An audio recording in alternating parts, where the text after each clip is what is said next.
own little bubble in the moment. It's a very helpful thing, and I think it's part of what's kept me sane over the years. I'd like to, because I kind of do this too. I wonder, this is what I'd love to do. I would like to someday be able to do like a group discussion with like two neurotypical people, two neurodiverse people, and then to be able to say, okay, neurotypical people, is this how you think? Is this do you go through your day and you focus on one thing and it's all consuming, and then you jump to something else? Or because I do have one friend who's neurotypical, that I have just one, and her husband's ADHD, and she's had to study neurodiversity from that standpoint. And I've had interesting conversations with her. Like she said, I know that being neurodiverse, you can sit in a room and focus on something and the world disappears except for what you're focusing on. It says, I can't do that. Yeah. At any time. Oh, yeah, that is me. No matter what she said I'm focusing on, I'm always aware of what's going on outside. I mean, it's like you always have. Yeah, I'm total opposite on that. I'm not aware of anything. Yeah. Kids laugh at me. The people listening probably don't know that I have teenagers. They're almost adults now, but I have a couple younger ones too. But my teenagers, they like to, they know about the neurodiversity aspect of the way my brain functions, and they have a lot of fun with it. So one of the things they love to do is startle me. That's their favorite.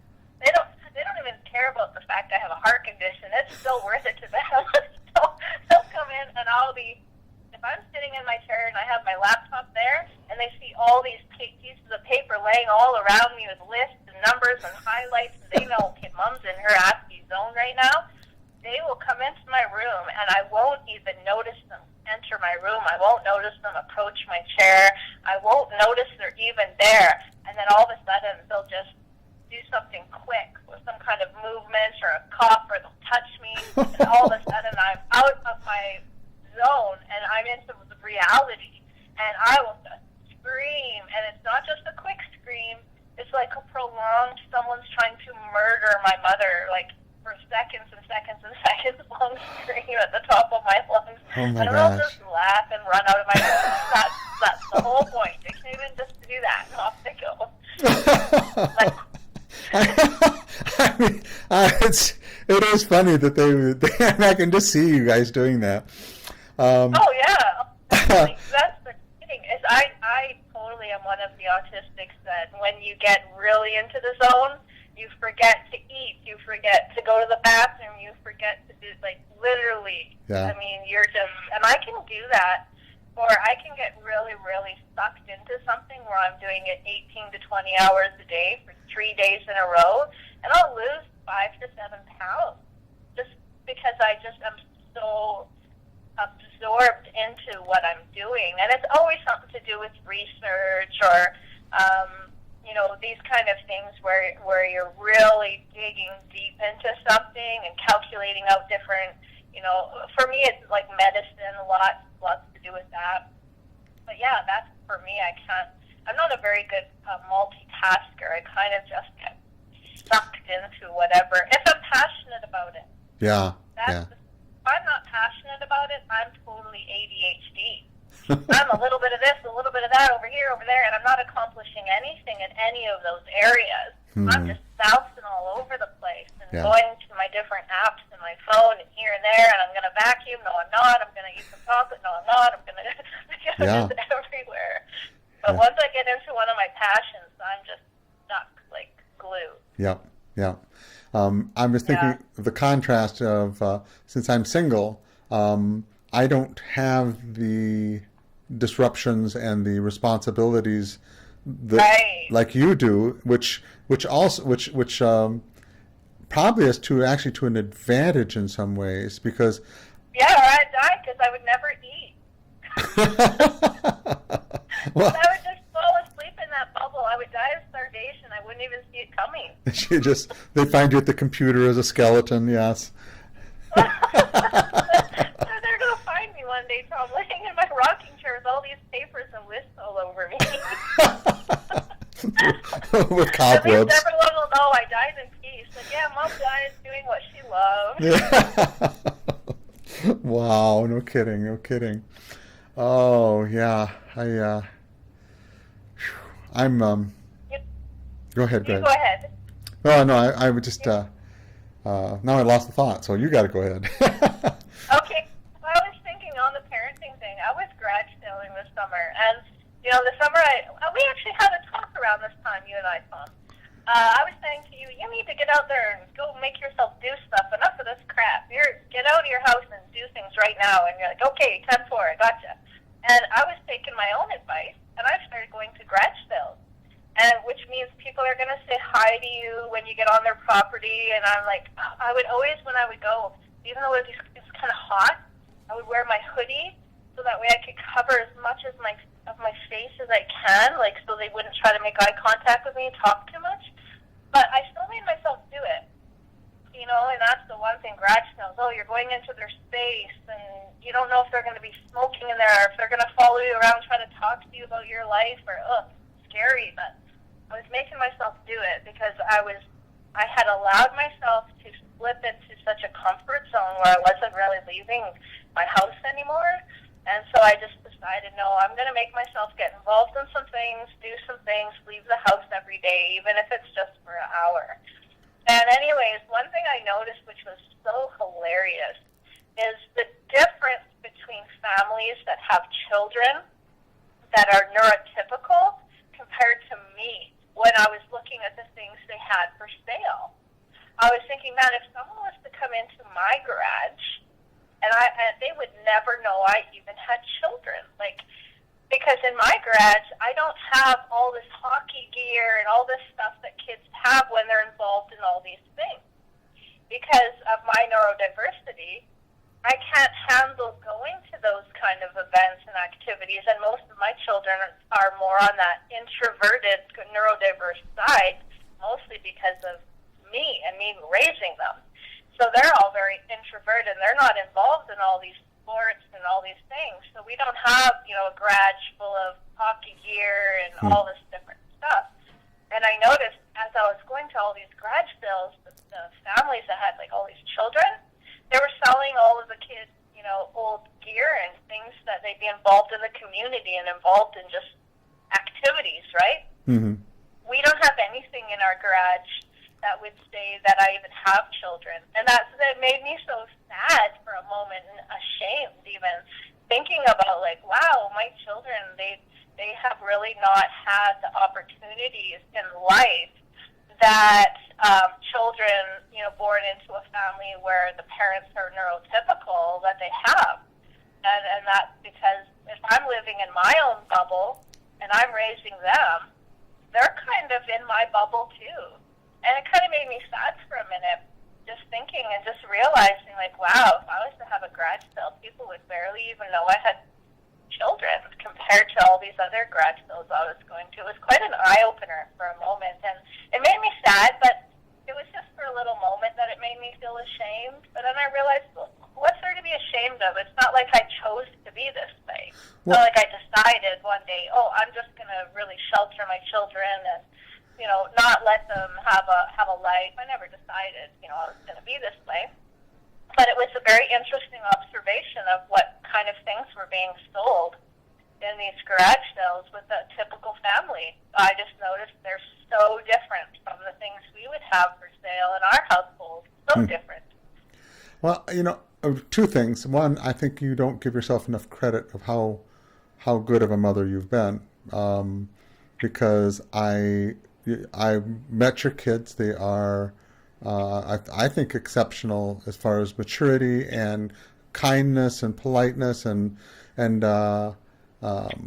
that's lacking a lot. I mean, I don't have kids, so I'm no one to be judging. But I look at, I'm how do I put this? That I look at the way kids, how society functions at that level, at that age, and that lack of maturity a lot of times. Now, I don't want to make a blanket statement and say all kids are immature, but there's I look at the culture, maybe a better way of looking at it, and that is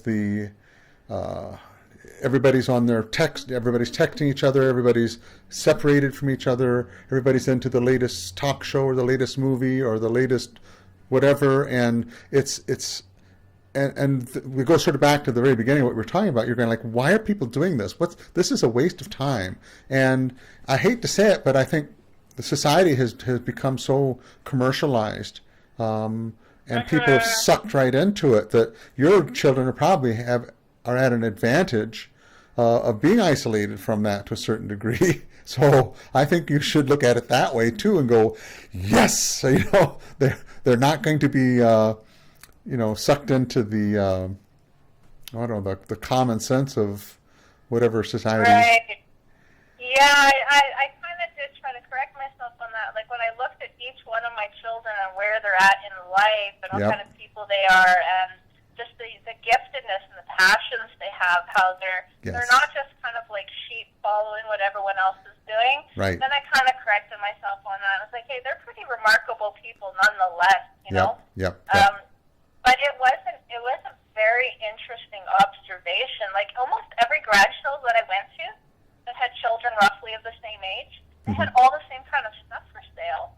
And it kind of made me think like, wow, we have children and we program them like robots. Yes. Like, okay, when 3, you're going to get involved in this. And when you're 4, you're going to be involved in this. And when you're 10, you're going to be involved in these activities. And for the most part, a lot of these children don't even want to be doing that. It's what they've been taught that they have to do. It doesn't matter if it's a passion or not. Right. Whereas for me, I was always really interested in whatever their passions were, encouraging them to follow that, and not with a commitment to it either. Like, discover if it's a fit for you, and when it stops being a fit, it doesn't matter how much energy or money or time you put into it. When you're not passionate about it anymore, it's okay to just hang that up for right now and kind of figure out where you're being led next and dig into that. And so, even watching Eliana, it's been interesting because when she was really young, she was into nursing, and so we were always buying her nursing costumes and stethoscopes. And then she was more into, like, emergency services, so I was always buying her emergency gear and putting her through training for, like, first responder. And then she was into policing, and it's kind of just, that's kind of the way that I decided to go with things, is just let them lead where their passions are, and I think it makes them a lot happier when they're able to do that, where they're not just trying to perform to impress their parents and just kind of go through the motions of whatever is being dictated to them. Yep.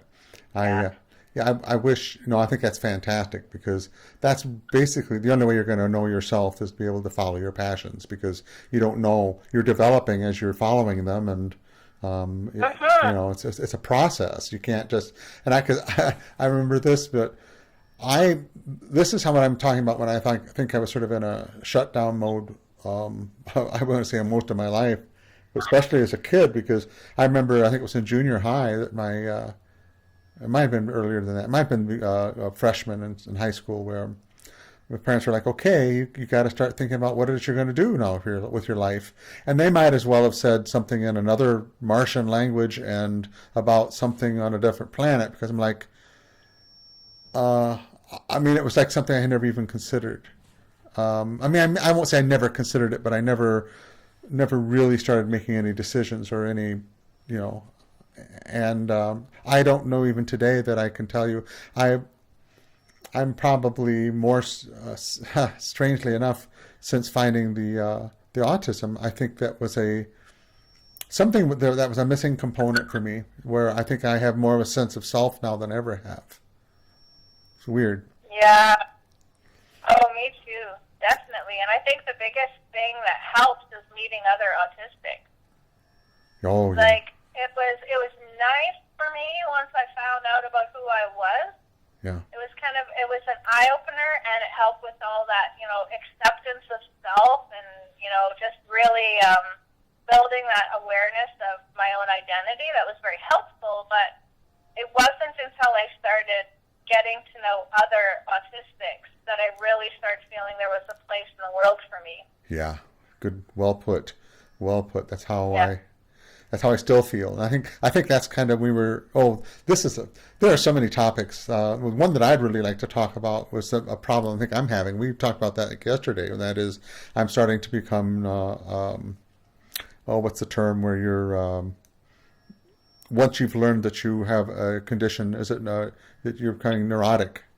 Yeah, neurotic. Yes, Yeah, and that's the big one. and I think that I'm starting to see some indications that I'm starting to do that, and I think it's a good time to have brought it up because I don't know that I'm that deep into it, but I think I was starting down that path. Yeah, such a slippery slope. Once you start on it, it's hard to put the brakes on. You Yep. got to really be self-aware. Yep, exactly, because it is easy to because I think what I'm realizing, and this is a question I had even from the very beginning of learning about the neurodiversity, and that is, it's a weird juggling of factors because on one hand I'm trying to let my real feelings and the autistic side of me express itself, so I know who that is. At the same time, on the other hand, I'm letting it happen, but I'm dwelling on it or concentrating on it and going, okay, well, and you can create or accentuate the traits to the point beyond what's your normal. Big time, big time. Yeah. Oh, absolutely. And I have watched this happen like time and time and time again with people where, they find out they're neurodiverse and they have, let's say they have kind of like 3 major symptoms or something like that. And then as they study more and talk to more autistic people and really start obsessing and just making their whole life about it, Mm-hmm. they start fitting into that mold more and more and more by the day to the point where they've lost their true identity now. Yeah. So where before they found out they were autistic, they weren't really able to be quite true to themselves. And then they find out they are autistic, and they take it so far that once again they're back to square one, where they're not really being true to themselves again. Mm-hmm. Where it's like we need to be willing to accept who we are in an authentic manner. And so and I know a lot of people, they take these ASCII quizzes, and if they find that they're kind of borderline, that's not autistic enough for them to be part of the family. They want to be more autistic than that, And it's kind of like, the whole point of this is to be authentic. It's to be, Right. You can be free when you're being real. Right. It's not to fit into a cookie cutter mold of everybody else. Right. We're just individuals, and that's where that neurosis really starts coming into play, is when we're not okay with who we really are still. We're not autistic enough. We need to be more, we have to have more symptoms. Our symptoms need to be more obvious. Mm-hmm. Yeah, I find that happens Yep. so often in the first couple of years of diagnosis, Mm-hmm. is that people go down that road. They Yep. really do. And I have seen people go down it to the point of hospitalization many, many, many times. Wow. Where they let themselves go to the point of insanity, where they were obsessing so much that they really lost that sense of self-control, Yeah. where they felt like the autism was responsible for their lack of cognitive abilities and emotional, like the self-control over one's emotions. And they put themselves into such a state that they're hospitalized and they're put into these mental hospitals. And most of that can be avoided if we just realize, okay, yeah, I'm autistic, but that doesn't mean that I need to make my whole life about my neurodiversity. Right. And that doesn't mean that I should be going on these tangents and then justifying my actions with my neurodiversity. And that is unfortunately something that happens with people very easily that are neurodiverse, because we are pretty obsessive beings. We are by nature. Yeah. So anything that we're kind of like putty, where we can just be kind of formed into just about anything. really easily. We're very pliable that way. And so if we're obsessing on this, we can really quickly become that without even it being on purpose. It can just happen. So we do have to be careful and mindful of where we put our energy and our attention, what we obsess on. Yeah. And we have to watch how our life is progressing. How are we being accountable for our actions and our decisions? How are we being successful in day-to-day life now that we know about our neurodiversity? Or are we going backwards and we're blaming our autism on the fact that we're going backwards? You know, with you, Tom, I've noticed you have just flourished and grown since you found out. Like, you're doing some pretty cool, remarkable things. But I've seen other people go the other way, where, you know, maybe they were struggling a little bit before, but now they're completely helpless and reliant on the system, reliant on their family and friends financially, decided they can't work anymore, end up in the hospital, on and off all different kinds of medications, when none of those things were happening previous to their diagnosis. And so you do got to really watch for that.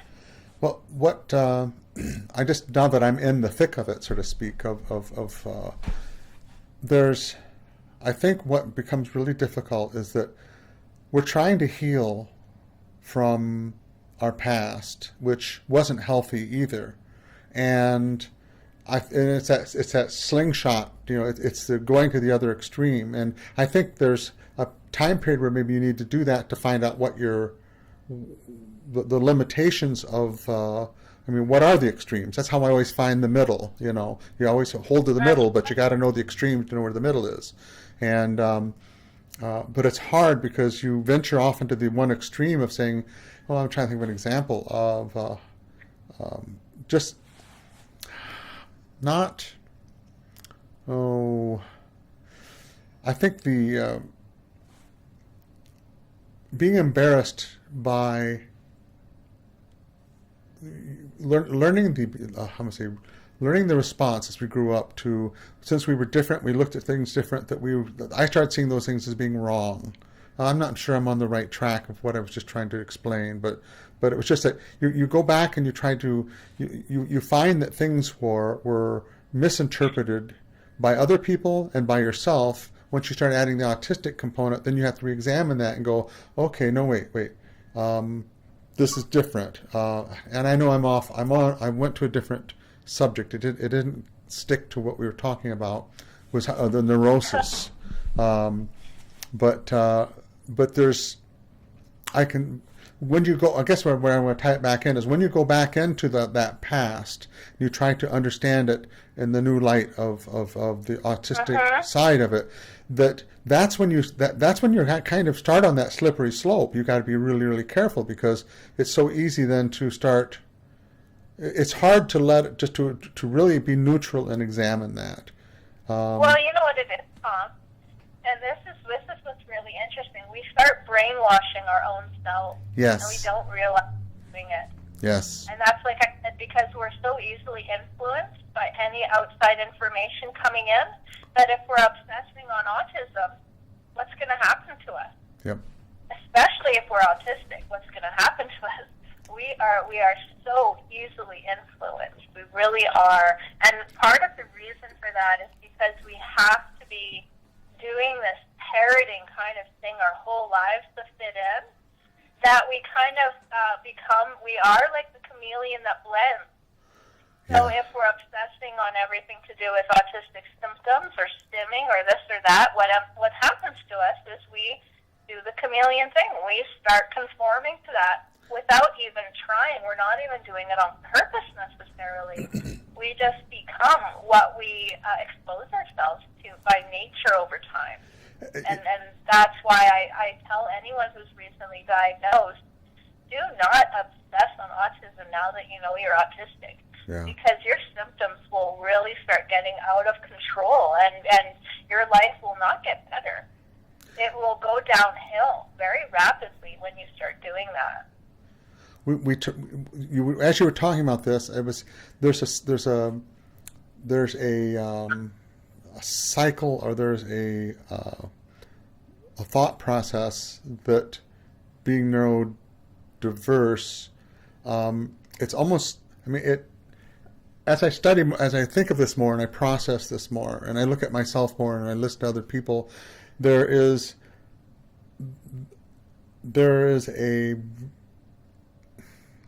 are some, I would say, I think once a person finally gets to be able to put words on it, it's going to be obvious what differentiates somebody neurodiverse from neurotypical. I mean, I think there's some, but in a being autistic and looking at it from our perspective, it's hard to see yourself. It is. It's picking yourself up by your bootstraps.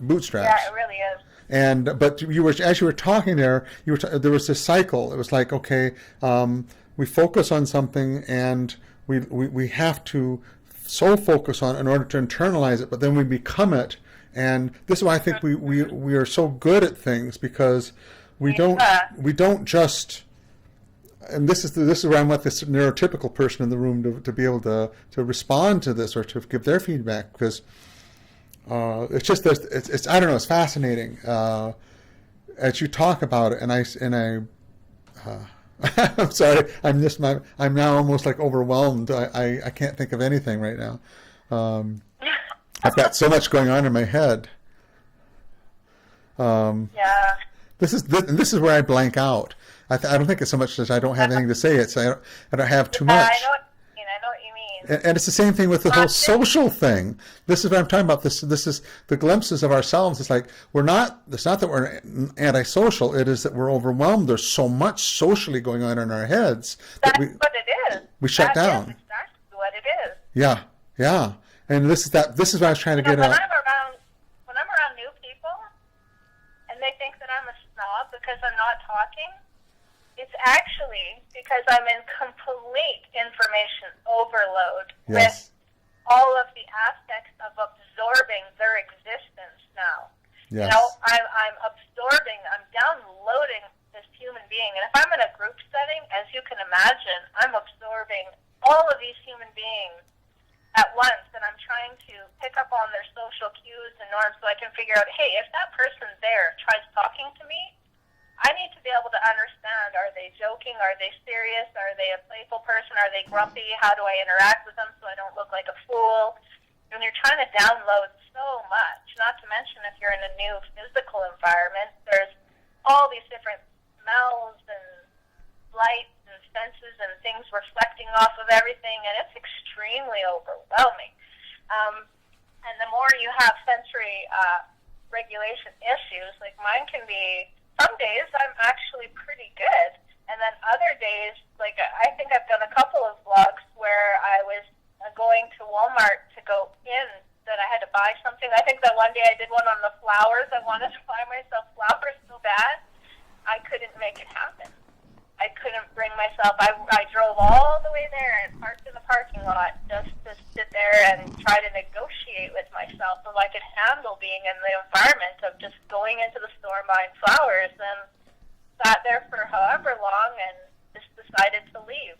That the flowers, the payoff wouldn't be there. Even though I'd have these beautiful flowers, it wouldn't be worth it. Yeah. And that's the thing, is we can be so overwhelmed that we shut down. We shut down, and I know for me, people think that the people who don't know me often think I'm a real snob.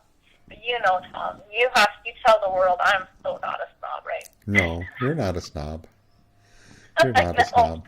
I know, but that is the thing, is we can become really, really overwhelmed, and the more things that are going on in our brains, the more snobby we can look like. Yeah.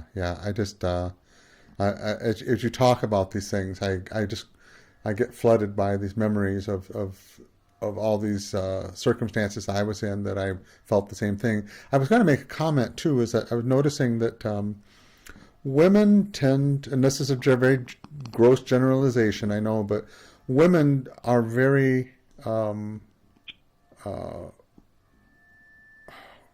focused on human interaction more than guys, I think. Sure, there's no question. Yeah, and no question. And look at, if you even Google Asperger's or this and that, you watch the videos, look at the way the females, like myself and the other, top 10 or 20 female autistics online. Watch their vlog, watch how they're interacting. We're so verbose, and so we have so much personality. We're out there, and we do have relationships, and we really are more on the outer than the male version of us.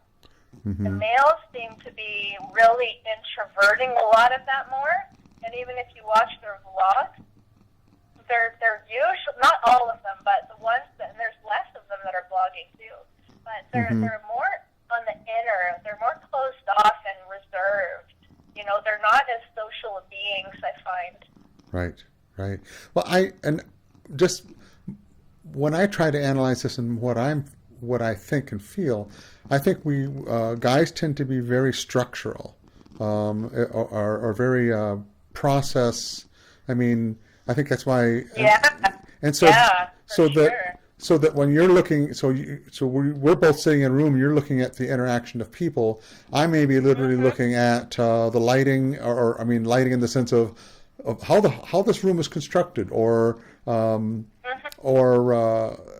mean, something more physical with the environment than what's going on with socially, and that really. I always loved people watching. Like if I'm in a cafe or something with a friend of mine, I struggle to pay attention to what they're saying to me because I'm so focused on just observing what the people around me are saying and doing, and it's hard for me to focus on even what I'm supposed to be doing, because I absolutely love just understanding the psychology behind the human existence. I love watching how people are interacting, what they're talking about, trying to figure out even by looking at a person, roughly what is it they do for a career, and picking up on these tiny little subtleties, like tiny little things about them, even mannerisms that might give me a clue as to who they are and what they're all about. You know, I love doing that. It's kind of one of my little hobbies.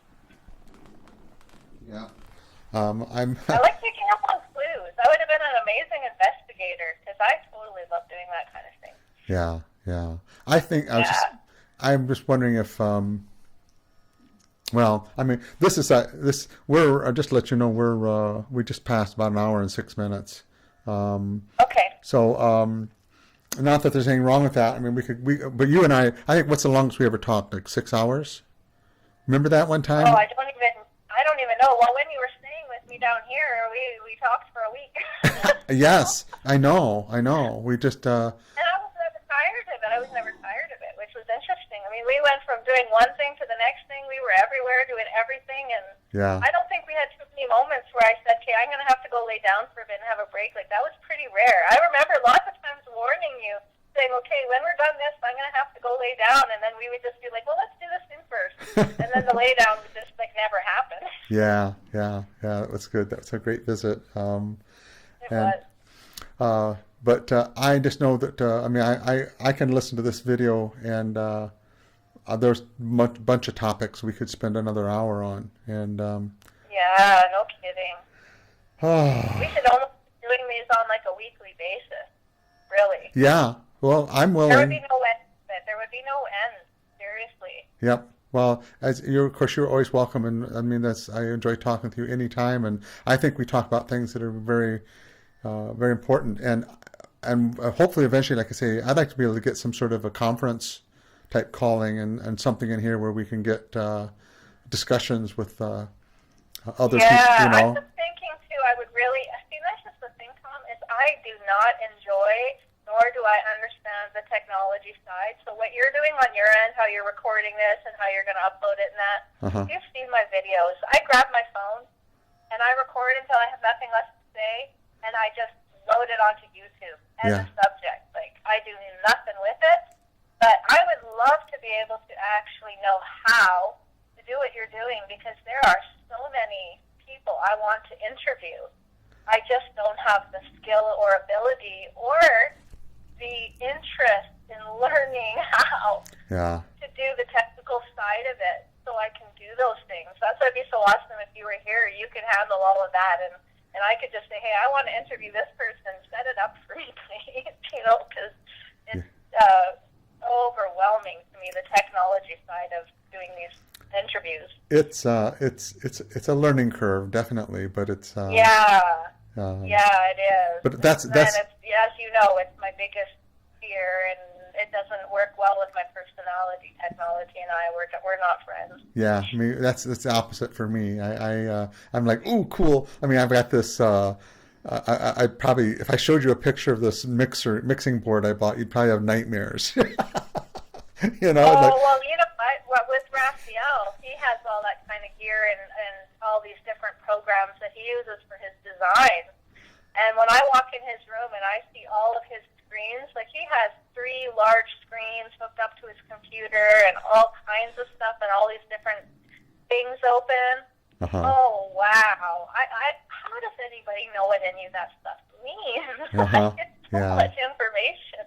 Yeah, yeah. So, but well, that'd be cool. I mean, and just as on the side here, if you ever wanted to, if you ever did like an interview or something, and if we could find a way to get that information to me, I can do the editing and things. You know, it'd be interesting on that as a possibility. Yeah, I would have to learn how to do. I don't even know how to record a conversation. Like what I'm having with you right now, it would be lovely if I was talking to someone else, Uh-huh. that I could be recording it on my end and then know what to do with it. But I don't Yeah. begin to know how to do any of that. But I really should learn because it's something that, with my vlog and that, it's one of my greatest passions. Uh-huh. And I don't want to always be just doing my own vlog. I really like this platform of what we're doing, and it would be nice to have some videos on my channel of more interviews because I feel like so much more interesting content comes out when it's dialogue Yeah. compared to someone just giving their own little sermon. Right, right. Well, I have a feeling we're going to see more of this, and Yeah, it's so definitely. it's so basically it's pretty. I mean, I'm still amazed at how easy any of this is to do. I mean, I have got in my little spare bedroom here probably. Well, I mean, if you go back you don't have to go very. Okay, you don't have to go back very far to where the technology that I have and the capability that I have, even 20 years ago, would have been a major studio to be able to do what I'm doing. Probably, maybe might be a little bit of a stretch, Wow. but they weren't doing high definition. They didn't have the capability of, I mean, and digital, everything's digital, and it's just it's absolutely amazing. And for $100, I can buy a piece of equipment that does. I went just on the side. I remember probably when I was in around 20, I'll say, I went to a guy that did videos for a living, and he had a camera. He might have had 2 cameras, and he had a basic editing system. He had about $100,000 just in that simple ability to record something, to edit it in video. And I remember saying, "How much you have?" And "Oh, I've got about $100,000." And that's back when $100,000 was a couple houses, Yeah, And exactly. and Wow, that's crazy. and for thousands, I can get something that just people would have thought was impossible.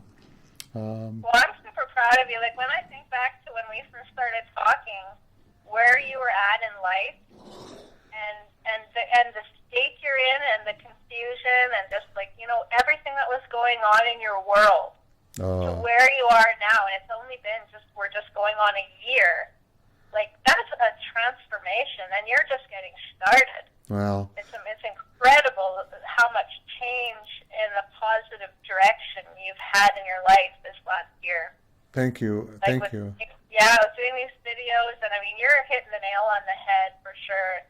Where the direction you're taking your life right now, and everything. I just see that the momentum's just growing. It's awesome. Well, I hope so, because it's one of the first times I feel like I've had a purpose. Really is. Well, hey, if you believe in it, you wouldn't be putting this kind of money into your gear. That's for sure. No, that's not totally true. I mean, if I look back at my life of the number of special interests, I go, "Oh, I'm going to do this." I mean, I was one, and it's sort of funny is like, I'm going to bake bread. Well, I mean, I had a 20-quart professional Hobart mixer at one point, and as I sold that. But I mean, Yeah, I have these books on bread making that were like the professional ones that the that the colleges you. I mean, just and I mean, I was actually looking into getting a pizza oven. I mean, a real pizza oven, so I could do yeah. pizzas and put that out in the whatever. I mean, it's just funny. It's like my whole life is like, well, I can find a way. I can do it. Yeah, I may be living up to my neck in pizza dough, but it's okay. I'm doing my pizza thing. And I'm kind of doing that now, but this at least has a purpose. See, this isn't the first time I've gone into video. This is like the third time. Yeah. I put in a Well, lot I of... remember when we first started talking, and you hadn't went in for your official diagnosis the very first time, and you started telling me about all these things that you were doing, and I said, you were just classic Ashley, there's no question. I remember you saying I that. said, I have no question in my mind. Like, you'll find out for sure that you're autistic. There's no question. I'll never forget that moment. I really won't, because to have you say, "Yep, I know," and I remember going, "How do you know?" I mean, I was like, "Come on!" I mean, as I wanted to know, and it's like, "How can you tell and I can't?" And you told me like how many people you've known, and you did help me along that path of going, "Okay, I guess maybe this is real." And sometimes it's just so obvious, and the thing is, we know each other. That's what's so cool about kind of being in this neurodiverse family. yeah, Is we really do get a sense of home when we're talking to another autistic person. yeah, We don't need to see their diagnosis papers to know who we're talking to.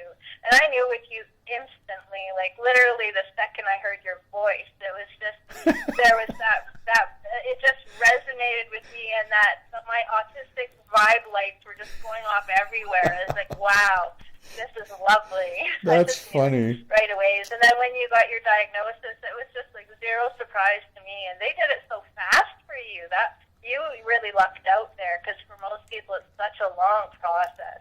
That was hit or miss, and I think I just happened to hit, really, because It was such a blessing, hey, just the way that happened. Because look at the people even in our ASTD group that just wrestled for years and years, where they can't even get an appointment, not to mention a proper diagnosis. Right. You really were very fortunate in how that went with you.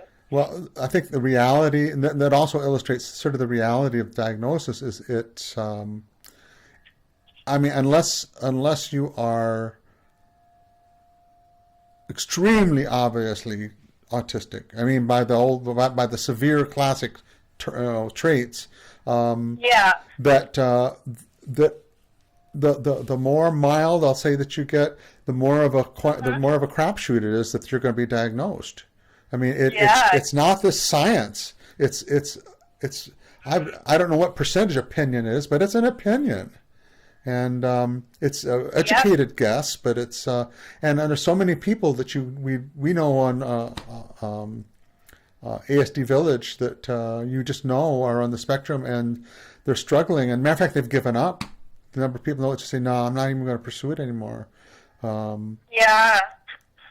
It's sad. It can be so expensive too. That's the other thing. Not only can it be difficult even to get an appointment with the right people and go through the whole process. For some people, we're talking like thousands and thousands and thousands of dollars. Yes. Like, unbelievable expense. Yes. And this is the way I went with it. When people ask me, "Do you think I should go get an official diagnosis?" My answer to them is, number one, what's it going to mean to you? Yeah. Number two, what's it going to do to you if they tell you you're not autistic and your gut, you know that you are? And number three, what will the benefits be of the diagnosis? So is there services you're going to be able to access now that you wouldn't be able to access without it? And really think about those kind of things before it becomes a big issue for you. Do you feel like your identity is only going to be secure in autism if you have the official papers? Like, people need to think about those kind of things.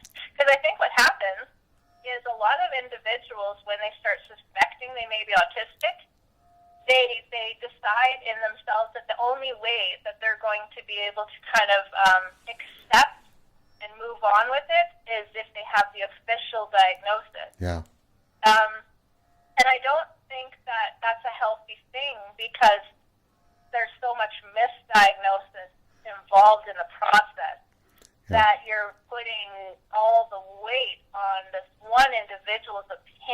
you. And that is a really, oh, Yes.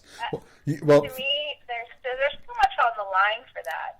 you ran me through this when I was talking to you about getting diagnosed, and I'm glad you did because Yeah. it got my mind right. Going, okay, this isn't a sure thing, and all these other elements you were talking about too. And I wanted to add too in that what I'm also finding out is that even once you're diagnosed, now there may be exceptions. I know when they do, like in the UK, when they do go through this process, I saw one lady do a YouTube, and they literally had a 100-page manual of all the tests that they went through, what the ramifications of those results were, what possible remedies it would be, or interventions they could go Wow. through. Yeah, I mean, this was like your manual that we wish we had, and it's like No, this was cool. Now I don't even know if that exists in this country, but so no, I don't think so. I say that on this from this standpoint then on the services in this country, and that is that even if you're diagnosed, that's just the very first step to understanding it yourself, what to do, Mm-hmm. and so that those people that are newly diagnosed or thinking that they are on the spectrum, that they have to realize too that it's very much a journey of your own. It's not just a diagnosis and okay, everything's okay now, you go on with your life. That's just the very beginning once you realize of the whole process of coming to terms with it and accepting and learning about yourself and learning what autism is and Mm-hmm. And then the one point for me that I will always be making for people that's so important is to not become neurotic once you have your diagnosis. Don't, be very mindful that first 1 or 2 years where you let your head go. yes, Because so many people, you would think that the diagnosis would just be helping them propel themselves forward now. I understand myself. I could take this and run with it, conquer the world, and yeah, I understand who I am better, but unfortunately, more often than not, that diagnosis basically puts people onto that slippery slope of decline in their quality of life. yeah, And wow, and that's the sad thing is you want that diagnosis to actually be a stepping stone, right, and unfortunately for so many people, it's almost an excuse to allow their life to deteriorate. yes, and I'm definitely thinking of people right now that I know. Yep, we both know a handful for sure. Yeah, yeah. Well, I'm gonna run out of battery now. I'm getting And close. my phone's just about dead as well, so it's been a great chat. Okay. Well, I'm going to break this into a couple. It will take me a couple of days to get this up, but this is Carol Bird here on Discovering Autism, and you can see why I say we could probably talk for hours, and it's true. Oh, for sure. There's so much information, and Carol knows so much and articulates so well, and we're a good team because I am completely tangential, and she kind of brings me back to reality. Thank you, Carol. Thank you very much. Thanks. We'll talk to you later. Okay, and you don't need to hang up. I'm just going to do it officially by the camera here. So again, thank you all. Bye bye.